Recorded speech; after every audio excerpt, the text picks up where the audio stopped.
शानदार एक तरफा जीत दर्ज होगी।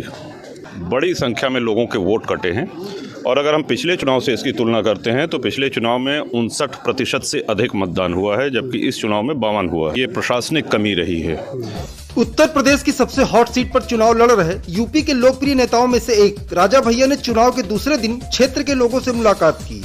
आमतौर पर जहां चुनावी भागदौड़ के बाद मतदान के दूसरे दिन से ही अन्य नेता आराम करने में जुट जाते हैं, तो वहीं राजा भैया के आवास बेती राजभवन में सुबह से ही समर्थकों और क्षेत्रीय लोगों का जमावड़ा होना शुरू हो गया। राजा भैया लगभग 12 बजे अपने चिर परिचित अंदाज में निकले और लोगों से मुलाकात कर उनका हाल जाना। इस दौरान राजा भैया ने मीडिया से भी बातचीत की। राजा भैया ने अपने कार्यकर्ताओं और समर्थकों का आभार व्यक्त करते हुए कहा कि कुंडा और बाबागंज के लोगों ने अपना चुनाव समझकर लड़ा, उसके लिए सभी का हृदय से आभार। क्या कुछ कहा राजा भैया ने, आप भी सुनिए।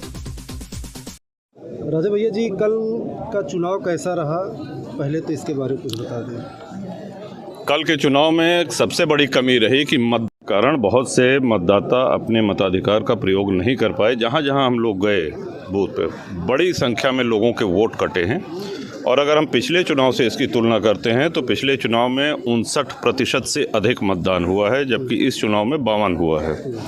तो बहुत से मतदाता, ये प्रशासनिक कमी रही है।